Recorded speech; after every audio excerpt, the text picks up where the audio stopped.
Welcome to Veterans Air, the Veterans Hour, with your hosts, Douglas B. and Dangerous Dan. I already ate my muffin, man. Hey, Dan, how you doing? That was a thick muffin, man. That was a good muffin. Yep. Conroe Coffee gave us the muffins. Well, they didn't give it to us. We actually had to buy them. But they're good muffins. We have a hell of a show for you all today. Doug, you shouldn't be complaining. You got a veteran's discount. That's right, I did. Thank you, Conroe Coffee. I got a veteran's discount. I will take my Veterans Air. So, what am I supposed to do? Oh, I remember. As always, a little housekeeping before we start today. You can contact Veterans Air through our website at www.VeteransAir.us. Leave us a message, or better yet, text us in the studio on our Google phone, 936-344-3083. And a little girl, our social media director, will take your call or your text. Call. She hates it. She hates it. Call. It's on silent, so maybe it'll vibrate. I don't know. We never get any calls. Does anyone ever listen to our show? We got 3 listeners. One of you 3 are listening. Jerry, you're out there. What are we going to talk about today? We're going to talk about a lot of things. We're going to talk about how to make a wino. How to make a wino? A wino. That could be true. And before I announce our guest, I got to do that. I have to say happy birthday to my brother, Sean. Happy birthday to you. Happy birthday to you. Happy birthday, dear Sean. Happy birthday to you. You're in Walt Disney World. You suck, brother. Just want to let you know that. And we have a very important announcement. And I'm going to take credit for it, but in a kind of offhanded sort of way, because I really don't want to take credit for this. But we have a longtime listener out there, Michael Derry, out in Massachusetts, I believe he's today. Michael is a longtime listener to the show. If he can't get us live, if he's actually working, he listens to our archives at VeteransAir.us/archives.html. And every single show, and he always has a comment, and they're good comments. We like Michael. And I think that we may have corrupted this young man. Good. Because he joined the Navy. Oh. Yes. I already told him he was a squib. He had to look it up. He texted me back. I think that's a derogatory term. Yeah. Yes. Hey, Michael, congratulations for joining the military. We appreciate your future service. Have fun in boot camp. They're going to teach you how to shine shoes. And have fun moving the Marines around. Yes. Hey, Michael, if you're out there and you're listening, because I know that you are, do you know why they keep Marines on naval vessels? So sailors have someone to dance with.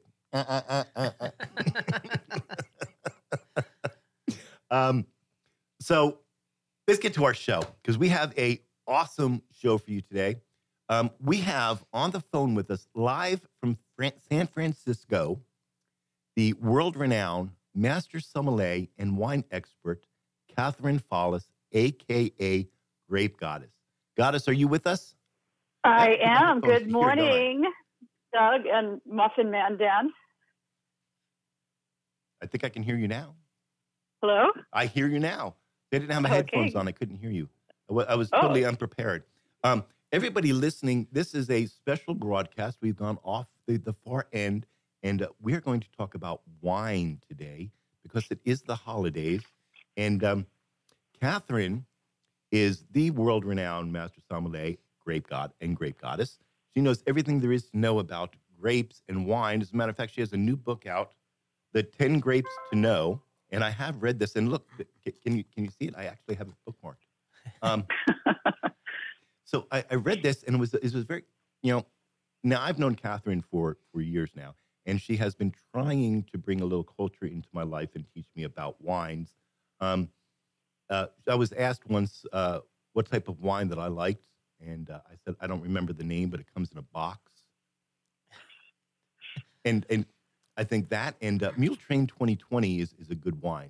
Mule Train? Mule Train 2020, MD 2020. That's Mad Dog. Mad Dog. Yeah. I don't think that's wine. I know Boone's Farm is, and I've drank a lot of that when I was younger. Catherine, are you shaking your head? I'm shaking my head. How did you know? Catherine, are you safe from the fires in California? Yes, thankfully we've had a really good amount of rain. And so the fires are out, thankfully, for those folks that were right in the affected areas. But now with all of the rains, there's a risk of flooding. But the good news is that the rain has stopped, and then it'll start up again, and then it'll stop again. So, what's happening now is that the air quality is much better, which is good for everybody. But there's still a lot of displaced folks, people without homes, without schools for their kids to go to, and it's the holidays. It's really heartbreaking, when they have no place to go for Thanksgiving or Christmas or New Year's Eve, and the kids, don't have the whole town of Paradise was wiped out. So there's no school to go to. I mean, there's just nothing. It's gone. Yeah, Dan's over here shaking his head. He was there in the wildfires. Yeah, I was in Chico when I started. Wow. Evacuating from the wildfires, not a good thing. No. So I want to give a shout out to their GoFundMe page. I think you're going to do that in a little while, so we can get listeners a chance to help out if they'd like to. Even if it's a couple bucks, it'll help them. That is right. Thank you for reminding me. Everybody go on over to VeteransAir.us/archives.html, and you will find the links for today's shows over there. And one of those links will be the GoFundMe site for Butte County, where you can donate directly to the county to help the folks that were displaced and are attempting to rebuild and living in a tent right now for the holidays because of the wildfires. That's right. Hanging out in the Home Depot in Chico. I know. It's pretty scary. So do what you can, everybody. Give a little, whatever you can, and help these guys out. And a huge thank you to the first responders, by the way. They were very quick. Absolutely. Yes. And, we're big supporters here at Veterans Air of the first responders, the police, fire department, because truly they are the ones that come get us when we're foobarred. That's a military term, Michael, you'll learn that. When we're foobarred, and people don't appreciate that, where the normal reaction is to run away from the danger. These are the people that run into the danger to come get us. Right. To get you, Doug. They get you. Well, I don't know. I know a bunch of firemen out there, and they might not come get me. Lucas, if you're listening, you have to come get me. That is your job. You have to really come get me. Yes, and Lucas, if you're single, you can come get me. Catherine, goddess, tell us about yourself. Now, I know all about you because I've read your book, and I could not pronounce most of the words in it, just so you know. So this will be an interesting interview. I did give phonetic pronunciation guides to help people like you. Slam. But it's okay because, Doug, the good news is you're not alone. Most people don't know how to say most of these great names. And that's one of the things that makes it so complicated and quite frankly, more intimidating than it should be. I'm making fun of you because we're friends and we have been for a long time and I feel comfortable. But the whole point of this book, 10 Grapes to Know, is that, I want it to be something that you look at and appreciate. It's engaging. It's fun. It's down to earth.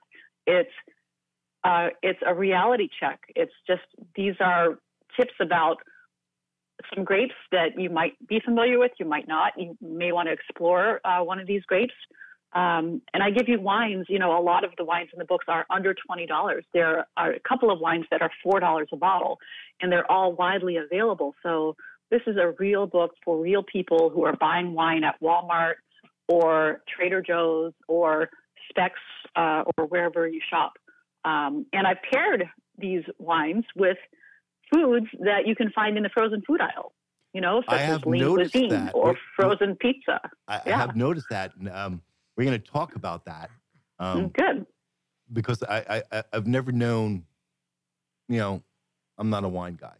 It's like, am I supposed to be serving wine? And if so, what wine am I supposed to be serving? But I want to get back to you. I want you to briefly tell our listeners who you are and why you are the grape goddess.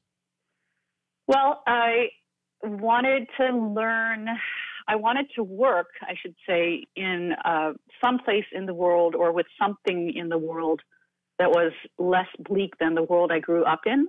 I lived in a lot of inner city environments. I lived in some rough gang-infested neighborhoods. I didn't go to the best of schools. I didn't have, a kind of a stable home life.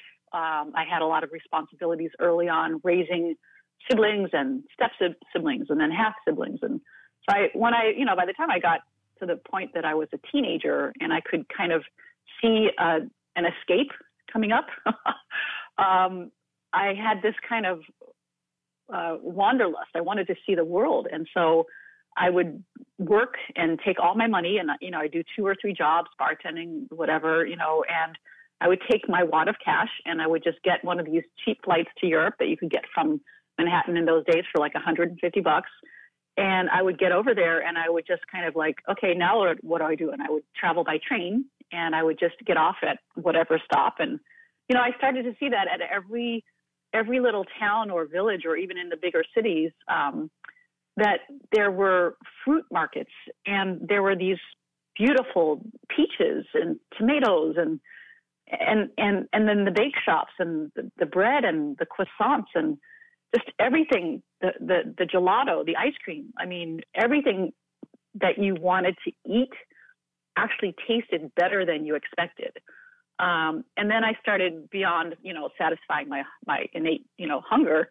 I started to look around and notice that the buildings were beautiful and that people were dressed, very nicely. And then I started registering the languages and, my senses were just on fire. It's like they had this awakening, and part of this whole package was chocolate. Part of it was all the licorice, at every different stand in Italy, there's a stand that has 40 kinds of licorice, and that's it. We're and going part of to this was, it's amazing, I can't stand licorice.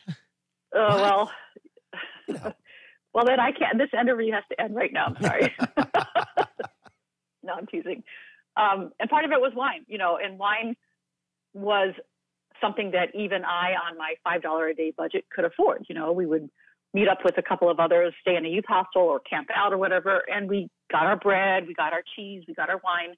And it was just through wine I started to understand the different cultures, and I started to want to learn about the history, which is something I was never interested in before. And through wine, I started to understand that, the world was so rich and had so much to offer. And, I got the bug, but I still didn't know when I came back from my travels in Europe that I would work in wine specifically. I thought maybe I'll work at the food court, in the mall, or maybe I'll open a bake shop, or maybe I'll sell chocolates. And I ended up, my first job wasn't in wine, and my first several jobs weren't in wine. They were in hotel sales.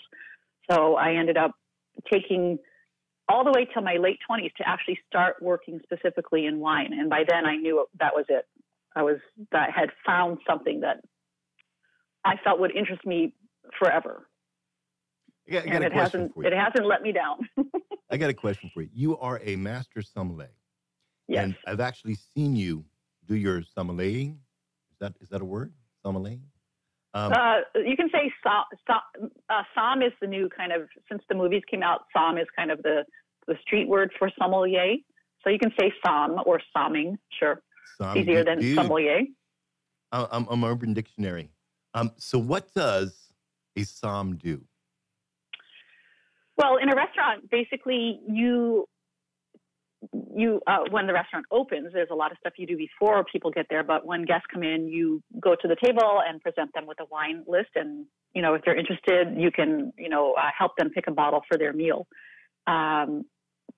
You're a lot more than that. You sometimes are also the manager. Sometimes you're, maybe a server as well as a sommelier. Sometimes you're a wine director of multiple locations and you're not on the floor, but you have to train the sommeliers that are.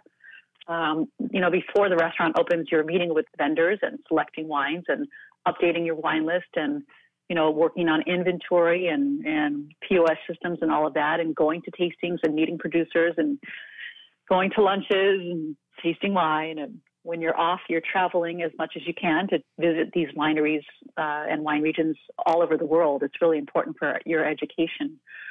So you really got to get out there and taste wine and travel and dine with the producers. It's really a hard job. And this is what makes you a master sommelier. And for our readers, our readers, yeah, we have people that can read. We do have. That's good. I'm glad they can read.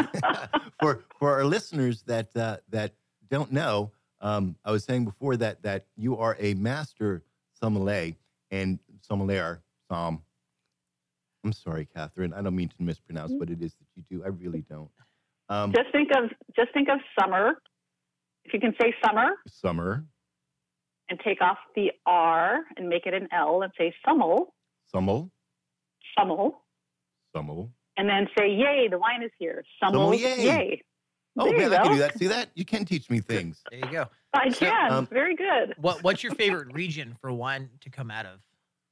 Oh boy. Well, I live in California. I was raised on the East Coast, and I tasted a lot of the European wines first, and my heart goes there, and my palate tends to go there. But I live in California, so if I didn't say California wine, I probably would be kicked out of the industry.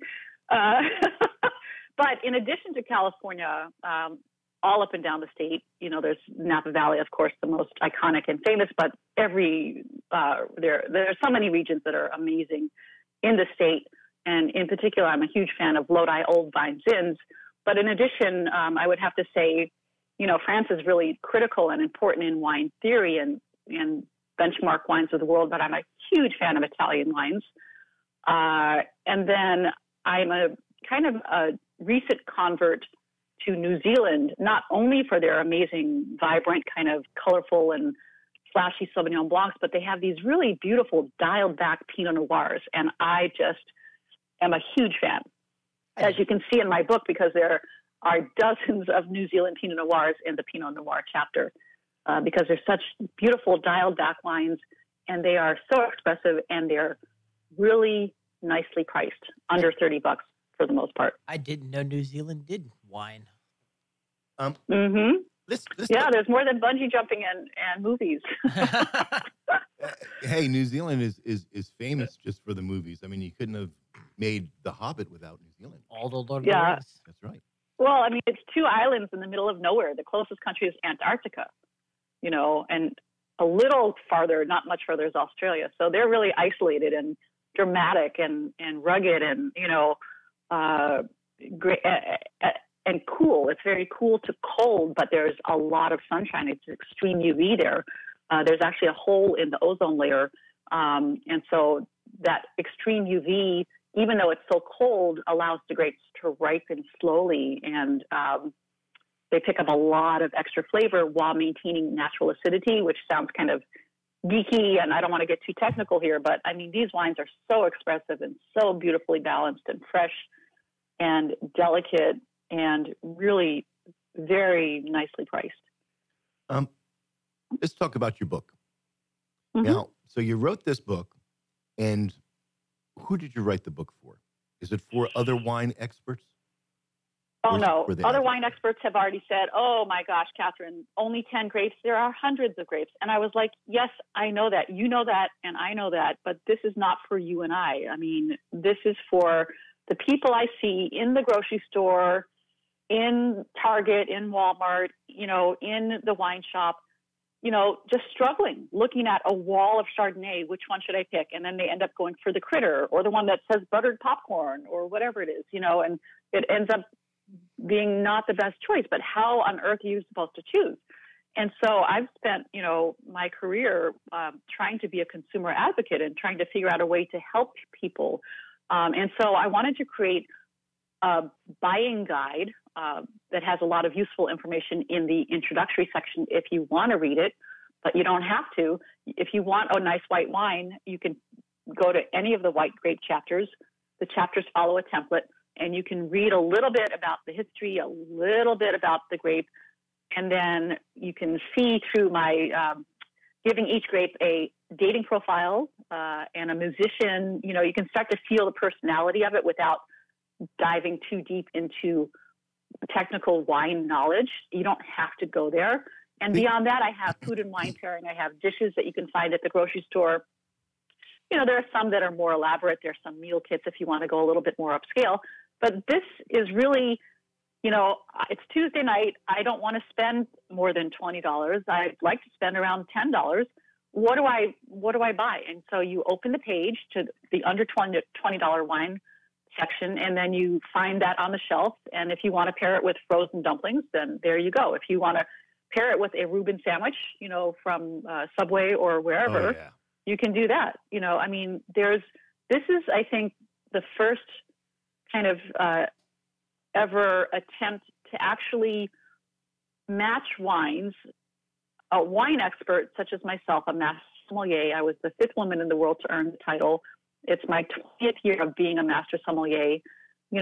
I bring an incredible amount of expertise to the table, but I'm bringing it to people that really don't know where to begin, or are turned off, or just want a nice bottle of wine and a frozen dinner, and you're done. Let me interrupt you for a second, because I've done a disservice to my listeners. I made all those great graphics, and nowhere on there did I put how to find you on the internet. And we are an internet radio station, along with being, on FM 104.5 and 106.1. Did I get those numbers right, Dick? Got it right finally after a year. If you're listening and you want to know more about the Grape Goddess and more about wines and see the ratings for the wines, go over to her website. It's www.planetgrape.com and planetgrapewinereview.com. And there are literally hundreds and hundreds and hundreds of wine reviews where she has reviewed each wine and tells you about the wine. And for the average Joe who's putting on a dinner party, putting on a holiday festive, having people over. Patron and I had a house full for Thanksgiving this year. Dan was there. Yes, and I forgot to take the leftovers. That's okay. There's more for me. But, traditionally you'd serve a wine, but you have no idea what to serve. And right. that tends to intimidate people a lot. I know I'm intimidated by it. So for you listeners out there, I called in a favor and I asked the goddess if she would. And I want you all to understand just how awesome this woman is, because she gets paid literally buku bucks to do this. She has curated a wine list for Veterans Air listeners. And if you go over to VeteransAir.us/archives.html for the download links, you will find this document right here. She has curated for us 4 wines for the 2018 holiday season. And all of these wines are available at our local Specs wine, spirits, and finer foods here in Conroe, under $20. So Dick's looking, going, hey, where's my list? You have to go to the website to get it, VeteransAir.us/archives.html. She has gone out, she's spent the time for us and picked out 4 wines that we should have for our holiday festivities. And they are in the book, and I have bookmarked them so I can follow along. Catherine, can you take us through each one of these wines? The first one is the Craggy Range Single Vineyard di Muna. I'm not even going to try it. Go ahead. Go for it. Come on, you can do it. You're doing fine. But I'll take you through these 4 wines. So it's good to have a selection of wines, but you don't want to overdo it. If you just want 1 white and 1 red, you can do that as well. But if you have these 4, you have every taste covered.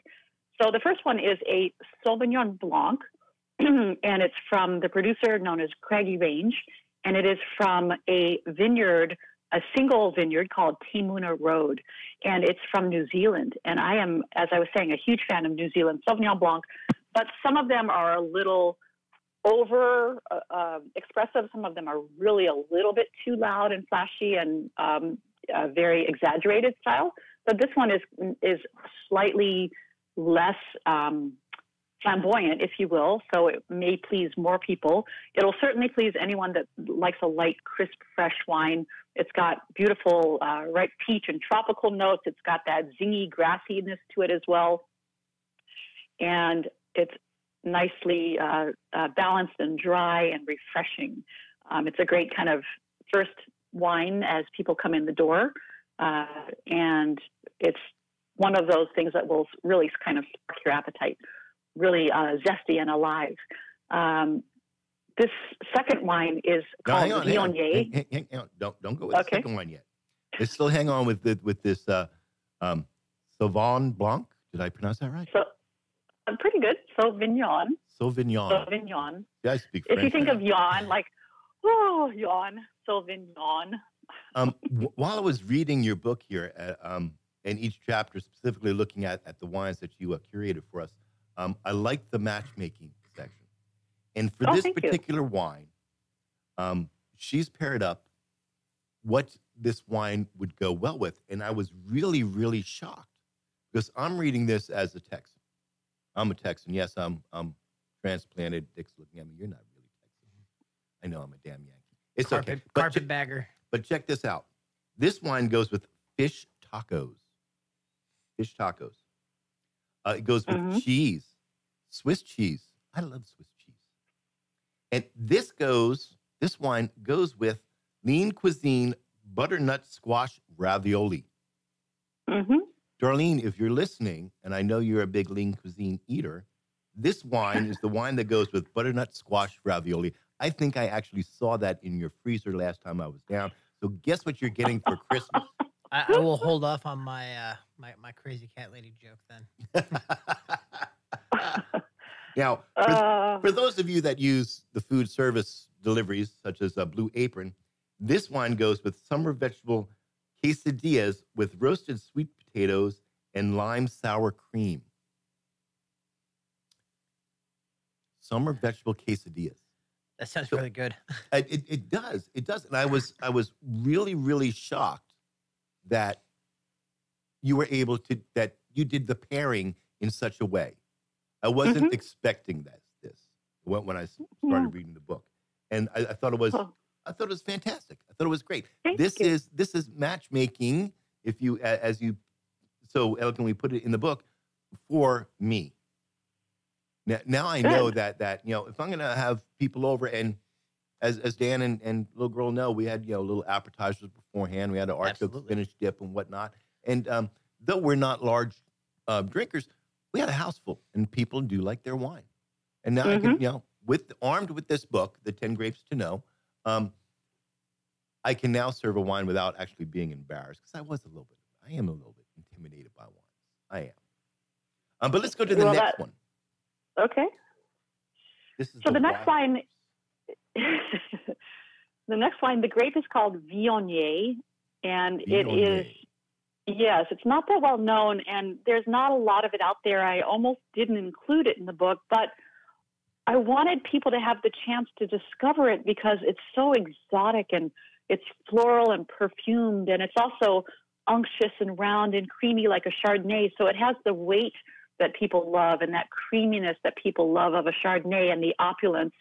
But it's not buttery, and it's not like apple pie and all of that. It's more like, apricots and cream with some fresh blossoms, orchard blossoms, apple blossoms, or honeysuckle. It's really kind of perfumed and exotic. And I love it because it is just so different. It kind of captures you right away. It's a little bit intoxicating. It's also not nearly as vibrant or zesty or alive or lean sometimes as Sauvignon Blanc. It's a little bit more fuller. It's a little bit more round and satisfying and richer, in texture.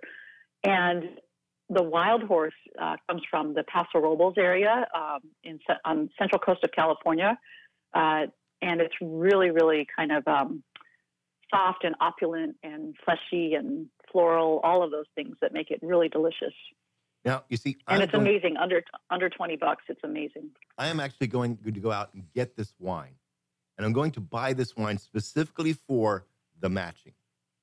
Okay. Because this wine. Before you start, I'm gonna make a guess, and this sounds like a dessert wine.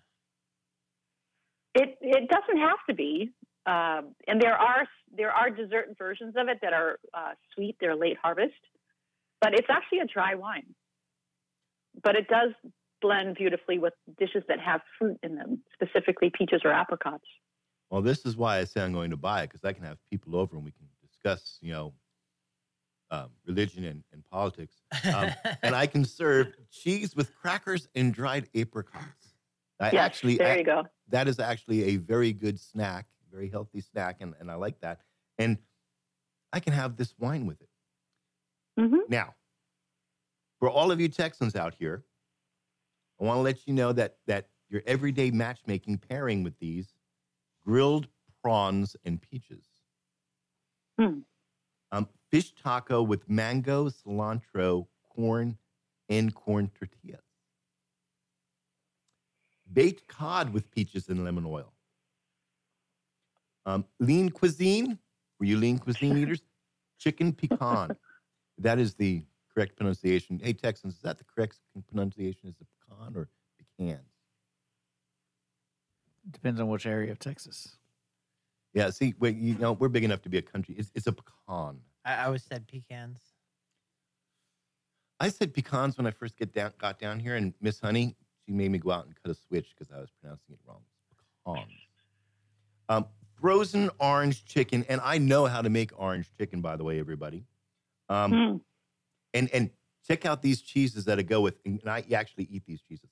Laughing Cow spreadable wedges, Baby Bell cheese, yum. You open my refrigerator, there's Baby Bell cheese in there.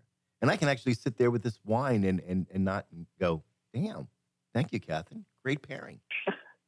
and I just like it just for the name of it, Wild Horse.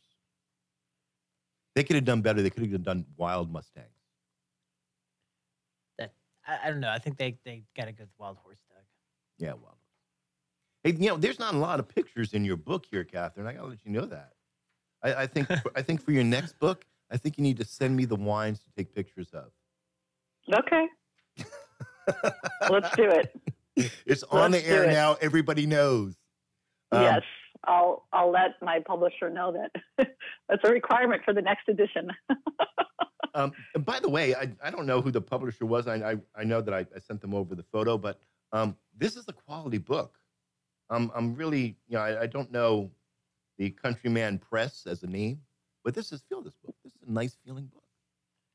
Thank you. It is. It's like that in-between cover. It's not a hard cover. It's not a hard cover yet. It's not a soft cover. Yes. It feels good. It feels like a quality product.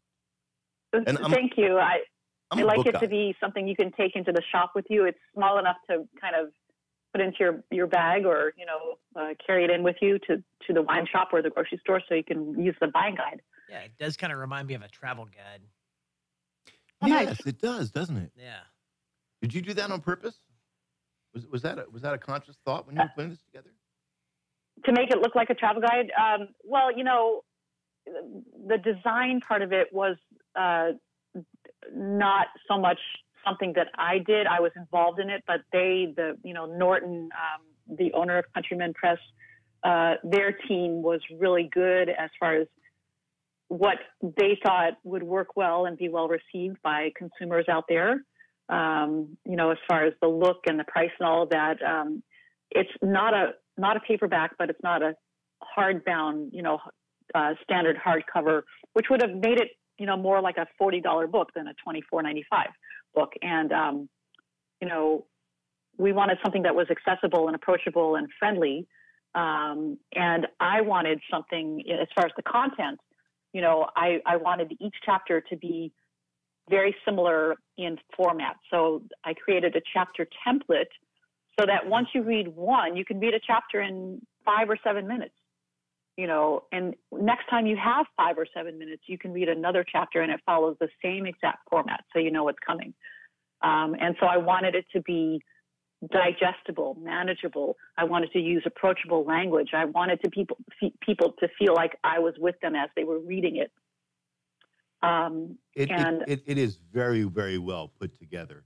Thank you. And you all listening, if you're interested in the book, you can get it over at Amazon.com.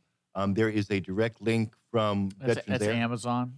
Amazon. It's Amazon, not Amazon. I'm just letting you know it's a Texas thing. It's Amazon. The Amazon rainforest. Yeah, hey, everybody, did you catch his voice? We actually have Engineer Dick with us today. We like having you on the show. I appreciate it. I'm learning a lot. Here, nothing against what's his name? Who was our Ethan. guest? Ethan, you're a great guy, but I just got used to having Dick on my shows after a year. We're coming up on our anniversary soon, too. Yes. You know that? Yeah. Yeah.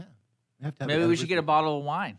We should. I think that's a great idea. We should. We gave away cake last year on our birthday, on our anniversary. We gave away cake. I bought a sheet cake, put it out front, and told everyone come by and get a piece of cake, and had a little sign out there that said free cake. Nobody took a free piece of cake. I don't understand why. But, Dick, if we put free wine along with it, maybe that'll go. And just invite them on the air with you? Sure. And Dan? I think that'd be good. Yeah, that'll work. That'll work for me. But in order to get it in the studio, to get on air, they have to buy a copy of my book and bring it to your studio. Oh, we're going to get you to come to Texas one day and get you to. Hey, by the way, thank you for the book. How come it is not autographed? Am I like, second class friend, like just a casual acquaintance? I don't get an autographed copy of the book. Is this your way of saying I need to come back out to Frisco? Yes, you have to come back out and take some more photos. Okay, and I promise that I will not lose my photo card next time that I come out. Where are we at time wise? Oh, we're running short on time, so we're gonna have to move this along. All right, the next one is the Villa Maria Pinot Noir. Right, Pinot Noir. So this is another wine from New Zealand, and it's Pinot Noir, which is light, pretty red that tastes like raspberries and cherries and sometimes root beer, cherry cola, something like that. It's from Villa Maria, one of the larger producers in New Zealand, and this is from the South Island, a region called Barbara, and it's really kind of light and tart with nice raspberry fruit. It's bright. It's got a nice tart, fresh, lemony quality to it, so it goes beautifully with food. It goes really well with dishes that have mushrooms in them. There are a lot of vegan, vegetarian, gluten-free options in the food pairings. So, this is something that you could have, with a gluten-free mushroom pizza on a Wednesday night. I'm a huge fan of the Villa Maria, and it's very easy to find. It's as easy to find as my book, which, by the way, is also available in your independent bookseller. So your favorite independent bookstore near you should have my book as well. That's awesome. This is for you. For me. Yes, this one is for you because check this out. This goes with ham and brie sandwiches. It goes with lean cuisine beef pot roast. And, like I said, this is for you, Marie Callender's roast turkey breast and stuffing. You don't even have to eat leftovers. Or if you were coming for leftovers, you could pair it with this wine. I'm still waiting for the one that pairs with cheesecake. Is there a wine that pairs with cheesecake, Catherine? Yes, there is a wine that pairs with cheesecake. You're in luck. You're in luck. Fantastic. Email it to us. All right, the last one. The last one is Clinker Brick Zinfandel Old Vine 2009. The only wine on here, by the way, that I could pronounce without having to look at the pronunciations in the book. Very good. Yes, and Zinfandel is kind of an all-American grape, even though it's not native here. We do it better here in America than anywhere else in the world. So go America, we have one. Zinfandel is rich and plush, and it's like berry jam, and it's chocolatey and delicious and bold and very, very almost intense and rich. And so while the Pinot Noir is very light and tart, the Old Vine Zinfandel is the opposite. This Clinker Brick is a producer in Lodi, and some of the vines are over 100 years old, which makes the fruit off of these plants very intense. And so you have not just the classic flavors of Zinfandel, which everybody loves, the jammy, fruity qualities and the nice kind of baking spice from the oak and the chocolate and the mocha and all of that. But there's other flavors as well from these old vine plants producing kind of really small, intensely fruited grapes.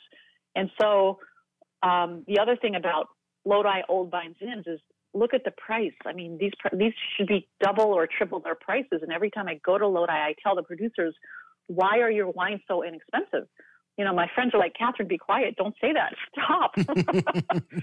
Because for the consumer, it's such a great value.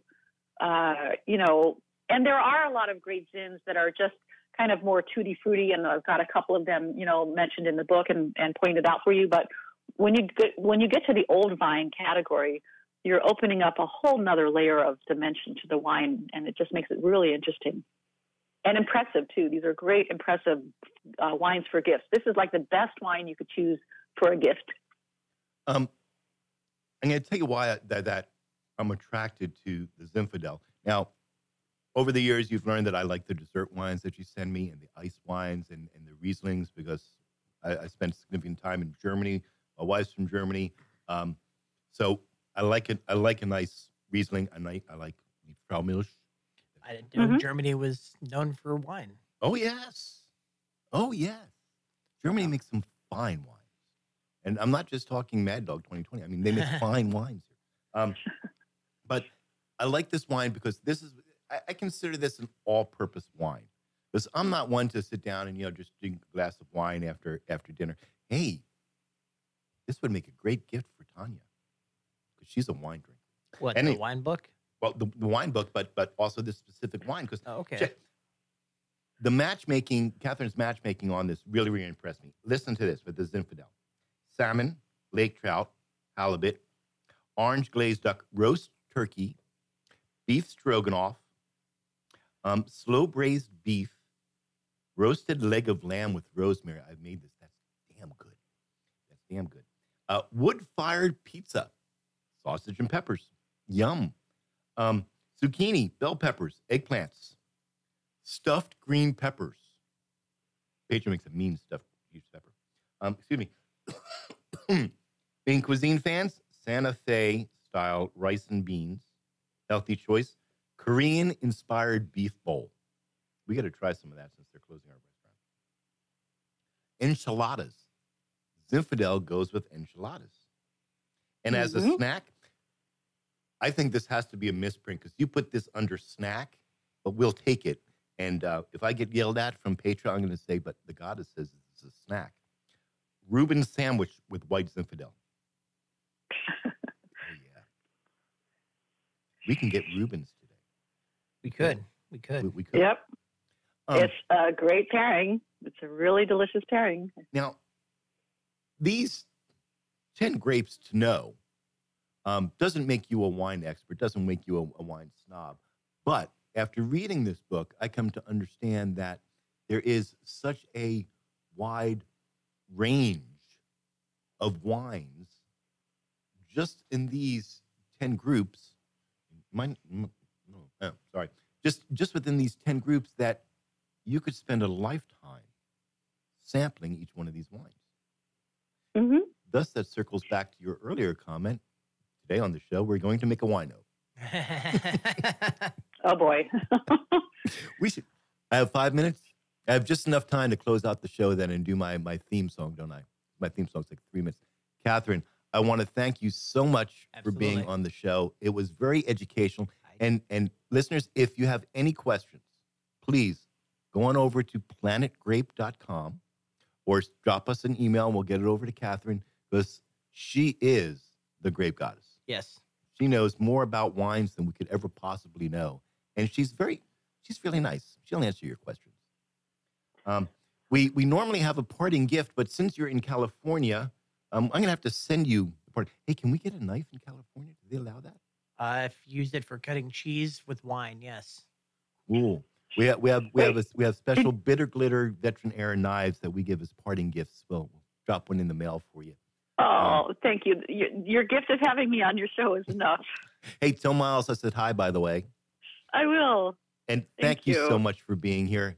Hopefully we can get you back one day.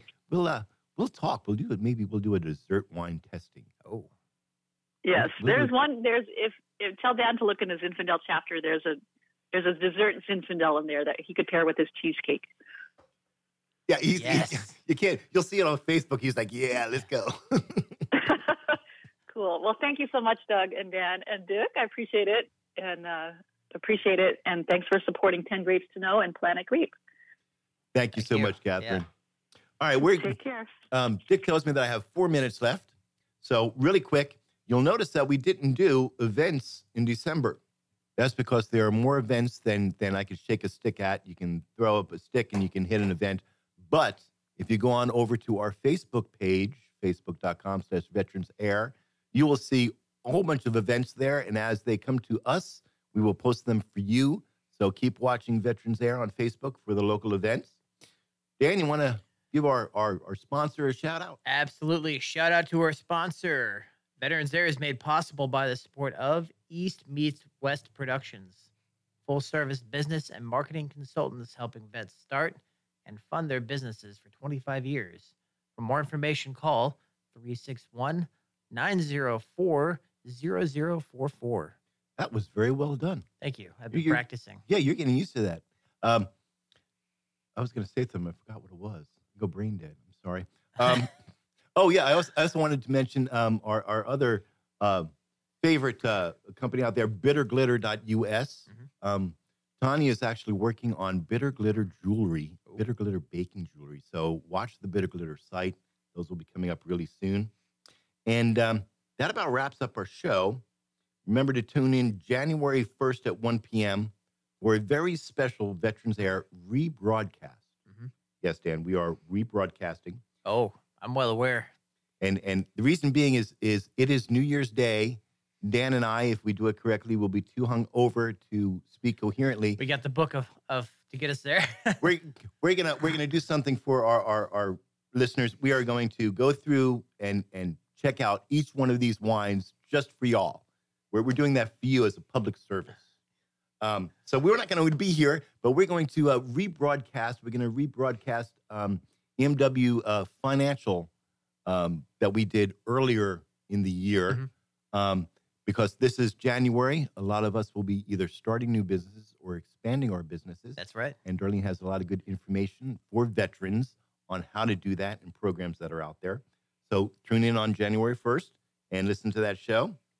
And this month, I want to leave you with our song by our good friend, Sailor Jerry, with the song called Strong. And thank you, Sailor Jerry. Sailor Jerry just sent me a handwritten autographed copy of the lyrics to Strong. And you can go get this from SailorJerryMusic.com, iTunes, Amazon. Check out our website. It's there, too.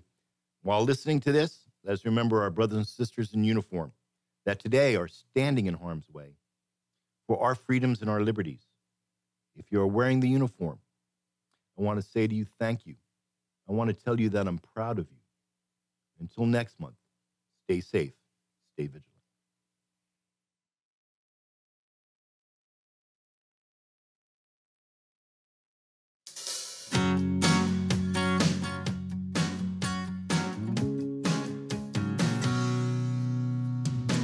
A tattoo on the back of his arm saying 65. I've been to hell and back, but I'm still alive. It's those 18 months holding tough in that desert sun. It's a mama waiting back home with the little ones. Strong comes from endless places. Strong is in many faces. Strong's fighting back.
a folded flag for a father's son.